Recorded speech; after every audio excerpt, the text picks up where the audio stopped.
বছৰ বছৰ ধৰি থলুৱা চালকসকলে ONGCৰ অসম সম্পদৰ অধীনস্থ ঠিকা ভিত্তিক লঘু বাহন আদি চলাই অতি নিষ্ঠা সহকাৰে কৰ্তব্য পালন কৰি আহিছে। কিন্তু শেহতীয়াকৈ ONGCৰ অসম সম্পদৰ একাংশ থলুৱা বিষয়াৰ বিৰোধী নীতিৰ বাবেই ঠিকাদাৰী প্ৰতিষ্ঠানসমূহে এই চালকসকলক ছাঁটাই কৰাৰ ষড়যন্ত্ৰ আৰম্ভ কৰিছে। দীৰ্ঘদিন ধৰি এই চালকসকলক পুনৰ কৰ্মসংস্থাপনত মকৰলত দাবী জনাই আহিছে যদিও নিগম কৰ্তৃপক্ষ আৰু ঠিকাদাৰী প্ৰতিষ্ঠানসমূহে কোনো গুৰুত্ব আৰোপ কৰা নাই।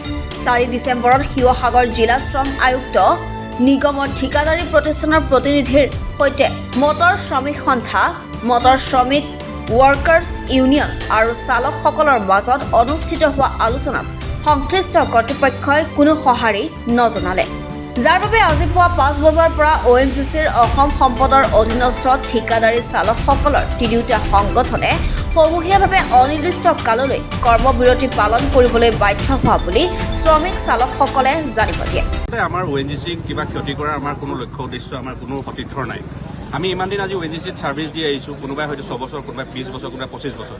আজি ONGCয়ে যিটো লটাৰী প্ৰক্ৰিয়াৰে গাড়ী নিবিদাৰ আহ্বান কৰিলে বা গাড়ীখিনি লৈ আছে, তাৰ লওক, আমাৰ তাত আপত্তি একো নাই। কিন্তু আমাৰ এই যিসকল মানুহ আজি 20-25 বছৰ চলাই আছে, যিসকল চালক, তেওঁলোকক বঞ্চিত কৰিবলৈ যে লৈছে, সেইটো কাৰণেহে আমি ওলাই আহিছোঁ। আৰু আমি গোটেই motor workers union, self dependent motor driver union আৰু মটৰ ৱৰ্কাৰ্ছ ইউনিয়ন, এখন GNRL যিখিনি ক্ৰেনৰ আছে অপাৰেটৰ, আমি গোটেইখিনি সতীৰ্থ একেলগ হৈ পেলাই আমি এই বন্ধক মানে আমাৰ কৰ্মবিৰতি বন্ধ নহয়, আমি ONGC বন্ধ কৰিবলৈ নাই যোৱা, কিন্তু আমি কৰ্মবিৰতি কৰিছোঁ। আমি নিজৰ কামটো আমি নকৰোঁ। গতিকে আমি আমাৰ নিজৰ ভৱিষ্যত সুৰক্ষাৰ কাৰণে আমি এইখিনি কাম হাতত লৈছোঁ। গতিকে এই কামখিনিত আমাৰ যাতে ONGC কৰ্তৃপক্ষই আমাৰ কথাখিনি শুনে, গুৰুত্ব দিয়ে।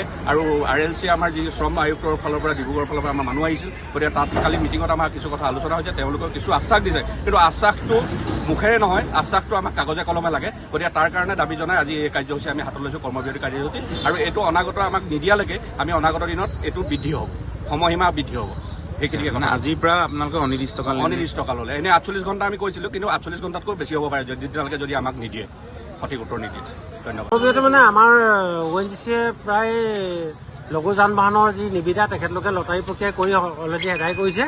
পুনৰ আমাৰ দাবী এটাই, মানে আমাৰ পুনৰ যিখিনি আমাৰ মটৰ ৱৰ্কাৰ্ছৰ ল'ৰা আছে, এই ল'ৰাখিনি পুনৰ সংস্থাপন পাব লাগে।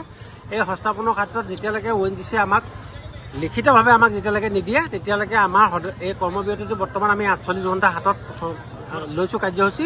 আগন্তুক দিনত যদি 48 ঘণ্টাৰ ভিতৰত যদি আমি ইয়াৰ কোনো ৰিজাল্ট নাপাওঁ, তেতিয়াহ'লে এই অব্যাহত থাকিব অনিৰ্দিষ্ট কাললৈকে কৰ্মবিৰতিটো।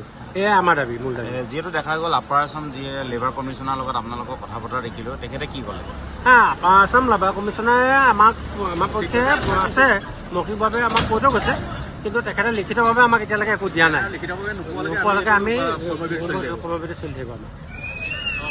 হয়, আমাৰ আজি যোৱাকালি আমাৰ ONGC কৰ্তৃপক্ষ আৰু RLCৰ লগত আমাৰ যিখন আলোচনা, আমি মটৰ ৱৰ্কাৰ্ছ ইউনিয়ন আৰু ছেল্ফ ডিপেণ্ডেণ্ট ড্ৰাইভাৰ্ছ ইউনিয়ন আৰু লগতে আপোনাৰ কণ্ট্ৰেকচুৱেল ৱৰ্কাৰ্ছ ইউনিয়ন আমি আছিলোঁ। আমাৰ লগত আমাৰ যিসকল আমাৰ চালক সন্থা আছিলে, চালক সন্থাসকলৰ লগত আমাৰ ONGC কৰ্তৃপক্ষ আৰু লেবাৰ ইউনিয়নৰ যিজন শ্ৰম আয়ুক্ত আছিলে, তেওঁৰ লগত মিলিত হৈ পেলাই আমি আলোচনাৰ মৰ্মে আমি আশা ৰাখিছিলোঁ যে ONGC কৰ্তৃপক্ষই আমাক সহায় সহযোগিতা কৰিব। কিন্তু তেওঁলোকে মৌখিক হিচাপে কৈছে যে সহায় সহযোগিতা কৰিম, কিন্তু আমি লিখিত হিচাপে বিচাৰিছিলোঁ। কাৰণ আমি আজি বহু দিনৰ পৰাই ইয়াত ONGC কৰ্তৃপক্ষক আমি সহায় সহযোগিতা কৰি আহিছোঁ। তেওঁলোকৰ ফুল্লি ছিকিউৰিটি আমিয়ে লওঁ, আমিয়ে সকলো কথাতে সহায় সহযোগিতা কৰোঁ। আমি সহায় সহযোগিতা কৰি আগবাঢ়ি আহিছিলোঁ।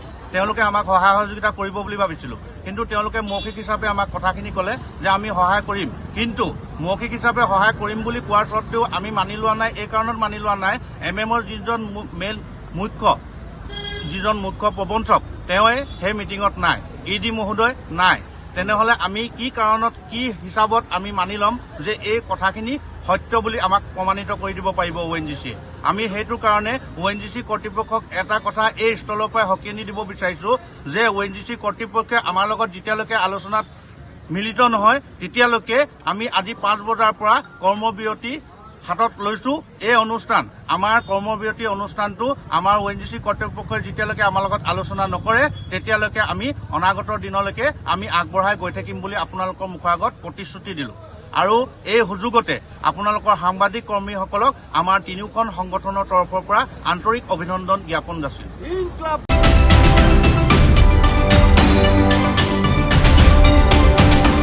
নাজিৰাৰ পৰা জাকিৰ আখতাৰ হুছেইনৰ ৰিপৰ্ট, এনি ভাৰত 24।